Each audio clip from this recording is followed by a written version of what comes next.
Anyway, fans, so the first thing I'm going to talk about is they announced the actor who played the character Peter in Deadpool 2. I'm excited to hear that he's coming back because I did think his character was funny. He was on one member part of the X-Force in the second Deadpool movie that was just human, not immune. And I thought it was funny in the movie. So, and they did end Deadpool 2 in the credit scenes where Deadpool did go back and stop him from dying. So, and it just makes me curious if we're going to see like other X-Force members in Deadpool 3. But nah, I'm excited to see him come back, and I think he was funny in Deadpool 2. So even though I didn't love Deadpool 2 as much as the first Deadpool, personally. The next thing I want to talk about is they got a new writer for the Blade reboot. I think they got from I heard the True Detective show on. Now I never seen the True Detective show. I heard the first season was great, and that season 2 and 3 one is good.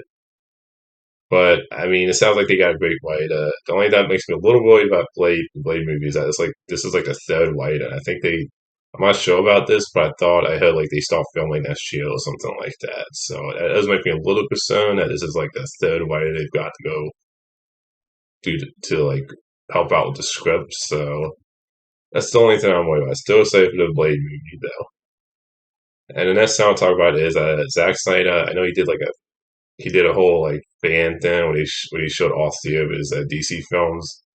And I know he's been talking about some of his plans for DC. And look, I love Zack Snyder's nearly 4 hour cut of Justice League. I love Watchmen a lot. No matter what cut of Watchmen, I love that movie a lot more than other people did.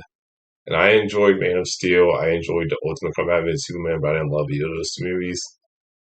But I gotta say, like, the whole idea that he wanted to make Wonder Woman part Kryptonian, I hate that idea. It's like, sometimes with Zack Snyder, I think, and this is an example why I didn't want him in charge of the DC universe, why I wouldn't want him to be in charge of the whole DC world, is because some of his ideas are just a little too like making Wonder Woman part Kryptonian.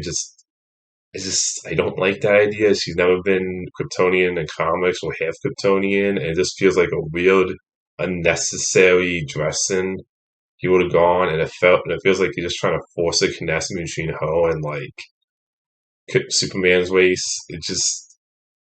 And even some of the ideas he had in the DC stuff at times, I was like the whole idea of making Superman evil, or the whole idea of it was Dick Grayson that died in Batman v Superman, not Jason Todd. I even hated that idea because I was like, the whole point that leads to Jason Todd becoming Red Hood is his death by Joker, the death of Robin in the comics, and to me that's an iconic storyline that's important to the Jason Todd character. And plus the fact he was like gonna say that Dick Grayson died off screen. I hate that idea. I even hate it when he killed off Jimmy Olsen in like one scene in Batman v Superman when he's an important supporting character for the Superman movie. So just the whole idea of like he's gonna make Wonder Woman Paul Kryptonian. I know you also had the idea of like Lois and Bruce getting together when Superman went evil. It's just like I said, I love Zack Snyder's nearly 4 hour cut of Justice League. I love Watchmen, but I think this is why I would not want him in charge of the DC universe. I think his ideas are interesting in an Elseworld kind of way, but it's just some of his ideas just kind of make me go like it feels like he doesn't understand the characters. That's my personal thoughts on the whole Wonder Woman thing that came out. His idea was to make him Paul Kryptonian. It just feels to me like it would have been forced, unnecessary, and just not personally a change I would have liked.